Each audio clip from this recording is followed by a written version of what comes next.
ಇಂದೇ ಡೌನ್ಲೋಡ್ ಮಾಡಿ ಮತ್ತು ನಿಮ್ಮ ನೆಚ್ಚಿನ ಶೋಗಳನ್ನು ಆನಂದಿಸಿ.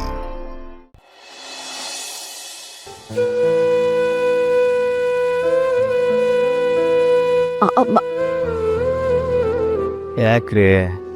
ನಿಮ್ಗೋಸ್ಕರನೇ ಕಾಯ್ತಿದ್ದೆ. ಯಾಕೆ? ಆರತಿ ಎತ್ತ ಕೈಲ ಹಾರ ಹಾಕೊಲ್ಕಮ್ ಮಾಡಕ್ಕ? ಇಲ್ಲ ಹಸ್ಬೆಂಡು, ನಿಮ್ಮ ಹತ್ರ ಒಂದು ಸ್ವಲ್ಪ ಮಾತಾಡಬೇಕಿತ್ತು. ನೋಡಿ ದೀಪ ಅವರೇ, ತುಂಬ ಟಯರ್ಡ್ ಆಗಿದ್ದೀನಿ. ಏನೇ ಕೇಳಿದ್ರು ಆಮೇಲೆ ಕೇಳಿ.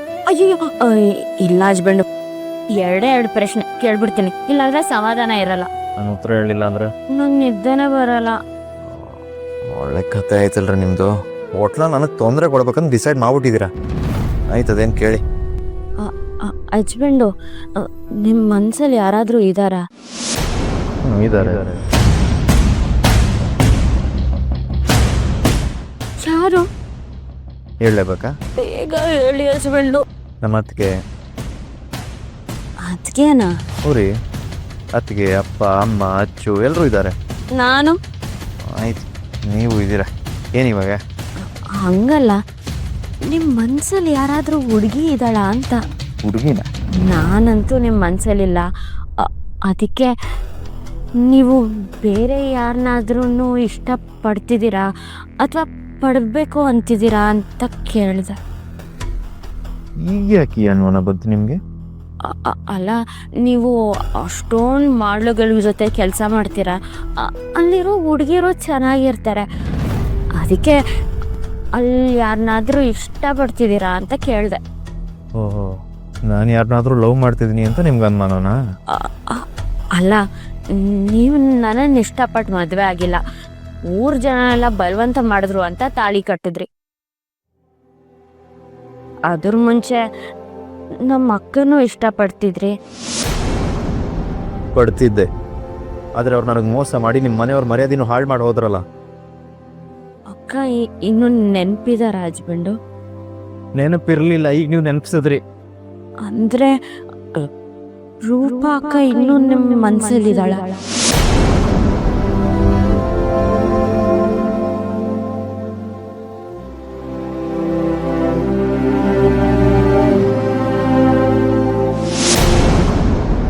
ಅವಳನ್ನ ನೀವಿನ್ನೂ ಇಷ್ಟಪಡ್ತಿದ್ದೀರಾ?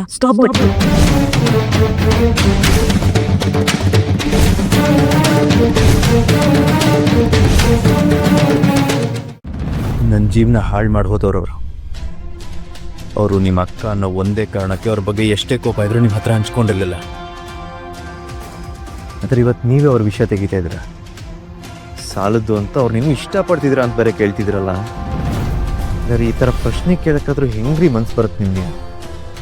ಬೇಜಾರು ಮಾಡ್ಕೋಬೇಡಿ ಹಸ್ಬೆಂಡು, ಕೇಳಬೇಕು ಅಂತ ಅನಿಸ್ತು, ಅದಕ್ಕೆ ಕೇಳಿದೆ. ಅವಳನ್ನ ನೆನೆಸ್ಕೊಂಡು ನೀವು ಕೊರ್ತಿಲ್ಲ ತಾನೆ? ಹೊರಗೋದ ಖಂಡಿತ ಇಲ್ಲ. ಅವ್ರು ನೆನೆಸ್ಕೊಂಡ್ರು ಈಗಲೂ ಪಿತ್ತ ನೆತ್ತಿಗೆ ಇರುತ್ತೆ. ಅವರು ನಿಮ್ಮ ಅಕ್ಕನೇ ಇರ್ಬೋದು, ಅವ್ರು ಮಾಡಿರೋ ಮೋಸನ ನೀವು ಮರಿಬೋದು, ಆದರೆ ನಾನು ಯಾವತ್ತೂ ಅವ್ರನ್ನು ಕ್ಷಮಿಸಲ್ಲ.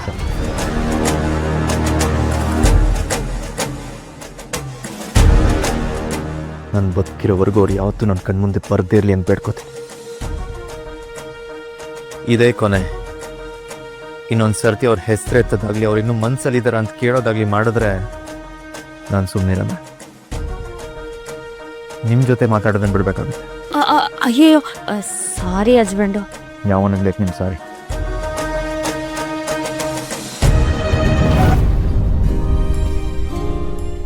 Thank you husband, I love you husband. ಅಬ್ಬಾ, ನನ್ನ ಹಸ್ಬೆಂಡ್ ಮನಸ್ಸಲ್ಲಿ ರೂಪಾ ಅಕ್ಕ ಮಾತ್ರ ಅಲ್ಲ, ಬೇರೆ ಯಾವ ಹುಡುಗಿನೂ ಇಲ್ಲ ಅಂತ ಗೊತ್ತಾಯ್ತು. ನನ್ಗೆ ಎಷ್ಟು ಖುಷಿ ಆಗ್ತಿದೆ ಗೊತ್ತಾ? ಅರ್ಚನಾ ಅಕ್ಕ ಹೇಳಿದ್ದನ್ನ ನಾನು ಇತ್ಯರ್ಥ ಮಾಡ್ಕೊಂಡೆ.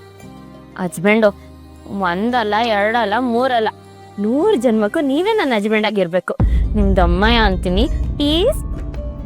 100 ಜನ್ಮಕ್ಕೂ 100 ಜನ್ಮಕ್ಕೂ ಒಲವಾದರೆ ಒಲಿದೊಲಿದು ಬಾರೆ, ನನ್ನ ಆತ್ಮ ನನ್ನ ಪ್ರಾಣ ನೀನೆಂದು 100 ಜನ್ಮಕ್ಕೂ 100 ಜನ್ಮಕ್ಕೂ.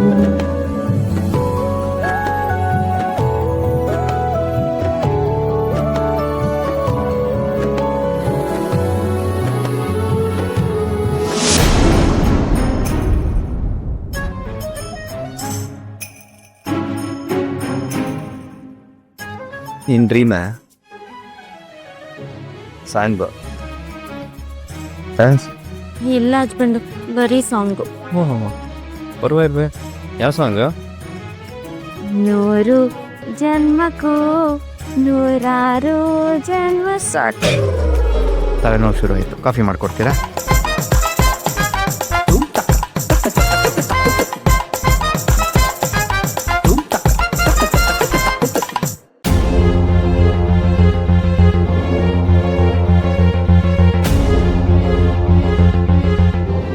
ಮಗಳೇ, ಏನಮ್ಮ ಇಷ್ಟೊತ್ತಲ್ಲಿ ಒಬ್ಳೆ ಕೂತಿದ್ಯಲ್ಲ? ಇನ್ನೇ ನಾನು ನರಸಿಂಹನ ಜೊತೆಲಿ ಕೂರಿಸ್ಕೋಬೇಕಿತ್ತ? ಅಲ್ಲಮ್ಮ, ಬೇಗ ಬಂದ್ಯಲ್ಲ, ಏನಾಯ್ತು ಅಂತ ಕೇಳ್ದೆ ಅಷ್ಟೇ. ಆ ನರಸಿಂಹ ಜಿಮ್ ಅಲ್ಲಿ ನಾನು ಬೀಳೋ ಹಾಗೆ ಮಾಡ್ದ. ಈಗ ನನಗೆ ಓಡಾಡಕ್ಕೂ ಆಗ್ತಾ ಇಲ್ಲ, ಹೇಳೋದಕ್ಕೂ ಆಗ್ತಿಲ್ಲ. ಏನ್ ಮಾಡ್ದ ಅವನು? ಅದನ್ನೆಲ್ಲ ಹೇಳೋದಕ್ಕೆ ಟೈಮ್ ಇಲ್ಲ ಡ್ಯಾಡ್. ಸುಮ್ಮನೆ ಮನೆಗೆ ಹೋಗೋಣ, ನಡೀರಿ. ನೋಡು, ಈಗ ಮನೆಗೆ ಹೋಗೋದಲ್ಲ, ಮೊದಲು ಹಾಸ್ಪಿಟ್ಲಿಗೆ ಹೋಗೋಣ ಬಾ. ರೀ, ಎದ್ದೇಳಕ್ಕೂ ಆಗಲ್ಲ ಅಂತ ಇದ್ದವಳು ಎದ್ದು ನಿಂತಿದ್ದಾಳೆ. ಈಗ ಆಸ್ಪತ್ರೆಗೆ ಹೋಗೋ ಅವಶ್ಯಕತೆ ಏನು ಇಲ್ಲ ಅಂತಲ್ವಾ? ಲೈ, ನೀನ್ ಸ್ವಲ್ಪ ಸುಮ್ನಿರ. ಸುಮ್ನಿರಿಸ್ಬೇಕಾಗಿರೋದು ನನ್ನನ್ನಲ್ಲ, ನಿಮ್ ಮಗಳನ್ನ. ಇವಳು ಮಾಡಬಾರದು ಏನೋ ಮಾಡಿರ್ತಾಳೆ, ಅದಕ್ಕೆ ಪಾಪ ಅವನು ಹಾಗೆ ನಡ್ಕೊಂಡಿರ್ತಾನೆ. ನನಗನ್ಸುತ್ತೆ ಇದ್ರಲ್ಲಿ ಅವನ್ದೇನ್ ತಪ್ಪಿಲ್ಲ ಅಂತ.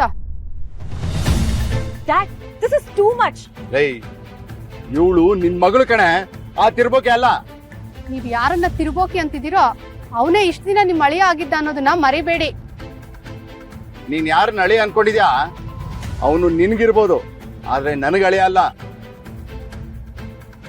ಹಾಗೆ ನನ್ನ ಮಗಳಿಗೂನು ಅವನು ಯಾವ ಆಂಗಲ್ ಇಂದನೋ ಗಂಡಾಗಕ್ ಲಾಯಕ್ಕಿಲ್ಲ. ಮತ್ತೆ ಇಷ್ಟು ದಿನ ಯಾಕೆ ಅವಳನ್ನ ಆ ಮನೇಲಿ ಬಿಟ್ಟಿದ್ರಿ? ಮಾಮ್, ಬಾಯ್ಗೆ ಬಂದ ಹಾಗೆ ಏನೇನೋ ಮಾತಾಡಕ್ ಹೋಗ್ಬೇಡಿ. ನಾನು ಅವನ ಜೊತೆಲಿ ಇದ್ದಿದ್ದು ಅವ್ನ ಹೆಂಡತಿಯಾಗಿ ಸಂಸಾರ ಮಾಡೋದಕ್ಕಲ್ಲ, ಅವ್ನ ಫ್ಯಾಮಿಲಿ ಮೇಲೆ ರಿವೆಂಜ್ ತೀರಿಸ್ಕೊಳಕ್ಕೆ. ನೋಡಿದ್ನಲ್ಲ, ಸ್ಟೇಷನ್ ಕರ್ಸ್ಕೊಂಡು ಹೇಗ್ ಸೇಡ್ ತೀರಿಸ್ಕೊಂಡೆ ಅಂತ. ಒಳ್ಳೆಯವ್ರಿಗೆ ಇದ್ ಕಾಲ ಅಲ್ಲ. ನಿನ್ನ ಅನ್ಯಾಯ ಮಾಡೋರು ಹೇಗ್ ನೆಮ್ಮದಿಯಾಗಿ ಬದುಕಕ್ಕಾಗತ್ತೆ ಹೇಳು? ಹೋದ್ ಜನ್ಮದಲ್ಲಿ ನೀನು ನಮ್ಮಿಬ್ರಿಗೂ ಶತ್ರು ಆಗಿದ್ದೆ ಅನ್ಸುತ್ತೆ, ಅದಕ್ಕೆ ಈ ಜನ್ಮದಲ್ಲಿ ನಮ್ಮಿಬ್ರಿಗೂ ಕಾಟ ಕೊಡ್ತಾ ಇದ್ಯಾ. ನೋಡ್ ಮಗಳೇ, ಇವಳು ಮಾತಿಗೆಲ್ಲ ತಲೆ ಕೆಡ್ಸ್ಕೊಂಬೇಡ. ನಾಳೆಯಿಂದ ಅವ್ನ್ ಬರೋ ಜಿಮ್ಗೆ ನೀನು ಹೋಗ್ಬೇಡ, ಬೇರೆ ಯಾವ್ದಾರು ಹೊಸ ಜಿಮ್ ಸೇರ್ಕೋ. ಡ್ಯಾಡ್, ನಾನ್ ಅವನಿಗೆ ಹೆದರ್ಕೊಂಡು ಜಿಮ್ಗೆ ಹೋಗದೆ ಇದ್ರೆ ಅವಮಾನ ಆಗೋದು ನನಗಲ್ಲ, ನಿಮಗೆ. ಇನ್ಸ್ಪೆಕ್ಟರ್ ಮಗಳಾಗಿ ನನ್ನ ತಾಕತ್ ಏನು ಅಂತ ಸದ್ಯದಲ್ಲೇ ಅವನಿಗೆ ಅರ್ಥ ಮಾಡಿಸ್ತೀನಿ. ಇದು ಕಣಮ್ಮ ಅಪ್ಪಂಗುಟ್ಟಿನ ಮಾತು ಅಂದ್ರೆ. ಲೇ, ನೋಡ್ದ್ಯಾ ನನ್ನ ಮಗಳನ್ನ? ಇದೊಂದು ಬಾಕಿ ಇತ್ತು. ಲೈ, ಏನೇ ಕೊಡಕ್ತಾ ಇದ್ಯಾ? ಏನಿಲ್ಲ, ನಿಮ್ ಮಗಳನ್ನ ಜೋಪಾನವಾಗಿ ಕರ್ಕೊಂಡೋಗಿ ಕಾರಲ್ಲಿ ಕೂಡ್ಸಿ ಅಂದೆ. ಬಿಡಮ್ಮ, ಯಾವಾಗ್ಲೂ ಅವಳ್ದಿದ್ದೆ. ಬಾ, ಕೊಡು ಬ್ಯಾಗ, ಹುಷಾರಾಗಿ ಬಾ.